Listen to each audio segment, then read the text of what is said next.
Well, this is March the 18th. I'm sorry I blew off yesterday, but it was St. Patrick's Day, so I had to celebrate. Anyway, I'm close to sobering up now. Actually, I don't really drink, but I like to pretend I do. Yeah, it's an Irish thing. So, uh, but I used to. I drank enough, as a youngster to make up for it. So I get a lifetime of drinking by the time I was 25. Anyway, this just not about me. This is about Bill Maher. So I was very disappointed in Bill Maher. I was like his number one fan. But boy, when it comes to this Israel thing, he's just weird. So I was watching him on Monday, and he was fine till he got to the TikTok thing. Not Monday. He was on Friday. And so he does this thing that a lot of people, but he in particular, takes the position that TikTok is harmless when it's showing. I've never watched TikTok, so I don't know what it is. But apparently, they have people dancing and fun things that young people like to watch. He says they're fine when they do that, but then they're dangerous. And he gives the example of they're dangerous when they can mislead naive young people like they've done with Gaza. So what his thesis is, and he says this all the time, that these young people are so stupid and so shallow and so naive that they falsely believe that the Jews are doing something wrong in Gaza. And the only reason they believe that is because they get it from TikTok. Well, here's a clue, Bill. I'm older than you. I remember when Israel was created, and it was horrible. It was in 1948. And Truman said, I'm vetoing the UN resolution making Israel a state. It's wrong.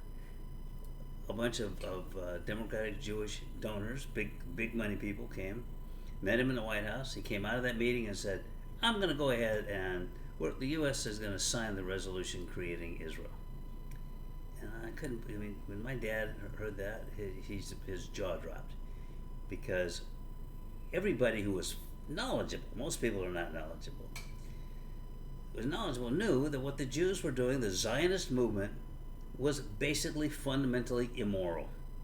You had Jews coming in from all around the world to displace the people who were living there for thousands of years, the Palestinians. It's their land. It was their homeland. It didn't belong to the Jews. God didn't give it to them. These people were living there. Jews came in there. There were like over 800,000 of them, which wasn't that many compared to now. There's 10 million. 800,000 in 1948. And they came in there and they killed the Palestinians.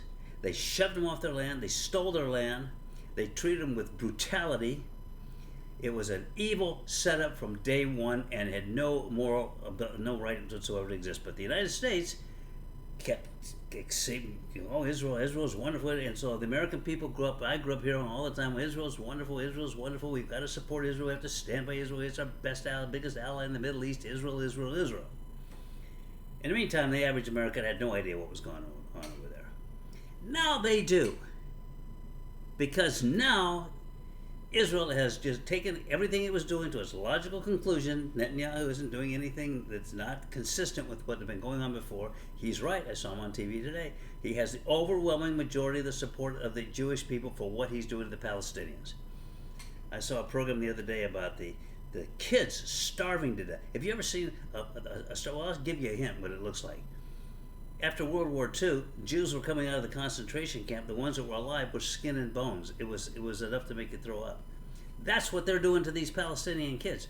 And they showed Israelis going to the border to try to stop trucks from bringing food in to Gaza. And they showed, latest poll showing something like almost 70% of Jews in Israel were opposed to bringing food into the Palestinians. Listen, these people are starving to death, and 70% of the Jews in Israel oppose giving them food. Now, if you don't think that's wrong, you need to go back to church or do something to get in touch with your conscience, because that's hideous, it's vicious, it's vile. And Bill Maher's out there, this is just TikTok, telling these kids who can't think for themselves that Israel's doing something wrong. Well, I'm older than you, Bill. I was around in 1948. I was compos mentis. I'm not now, but I was then. And I don't watch TikTok or TikTok or whatever the hell it is. I've never seen it in my life. But I do know what's going on over there, and I've known what's been going on there since at least 1948. And I know that it's wrong. I don't need TikTok to tell me that. And you shouldn't either. All you need are eyes and a conscience. So I'm really disappointed in him. I'm glad to see Biden is finally speaking up. Schumer's starting to speak up. But you know what's going to happen? 100 years from now, they won't be in Israel. I'm predicting that. And we'll all be here then, and we can take a look at it. They won't be in Israel. And the history books reflect that once there was a spot for happily ever after, and it was known as Camelot. No, that's a different story altogether. That once there was in Israel, it was an experiment, but it didn't work out. Because what happened was eventually the Israelis behaved so badly and so inhuman in their treatment of these Palestinian people, and particularly children, so badly that the world turned against them, including the United States, particularly the younger generation. When that younger generation came to adulthood, or probably a lot of them are already adults, but displaced people of my age, and so on, we moved on to our greater reward, or whatever that may be. Yeah, I don't like to think about it either.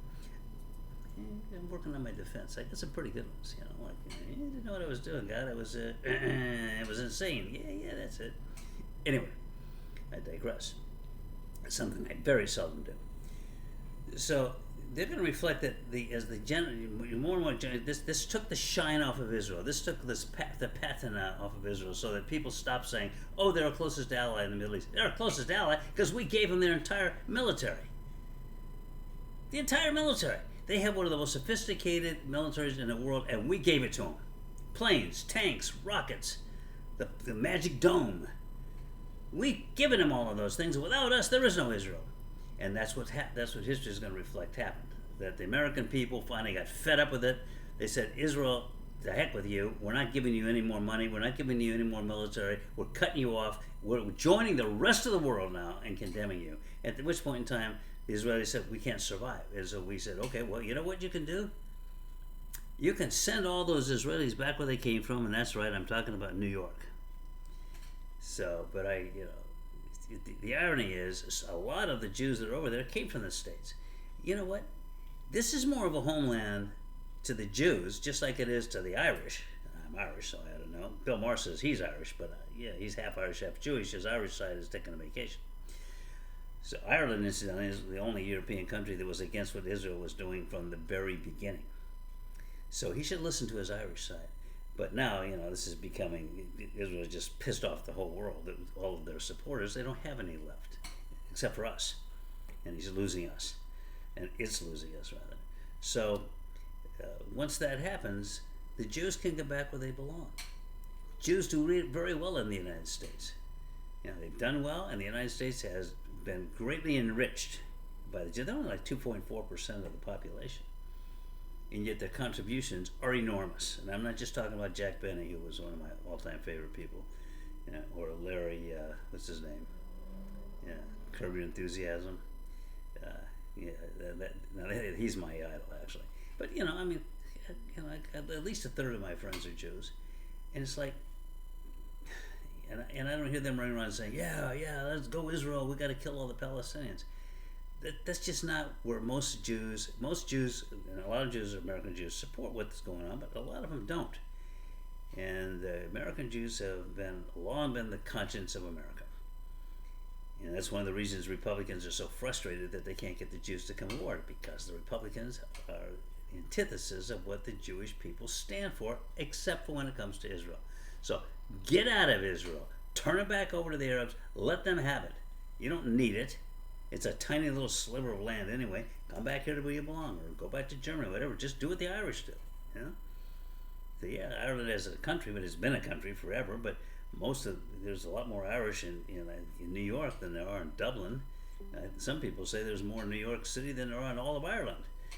We don't think that we're just that my allegiance is to Ireland. I'm an American. I heard that. I am too an American. Damn it, Mike. Anyway. So eventually that's what's going to happen. Historians are going to say there was this experiment, But Israel finally lost the backing of the United States. Without that, they couldn't survive. So they had to close it down. There was a massive exodus. Most of them went to the United States. They were shipped over. They were settled here in the United States. They had homes and da da da. A lot of them just came going back where they came from. And there are going to be some Jews still remaining there, but the country of Israel is going to be gone. And I say, you know what? That's probably not a bad thing. So I'm probably going to get, no, I don't get email anyway. Nobody watches the show. But if they did, I'd get hate mail. But they don't, so I won't. So I'm safe. Bye.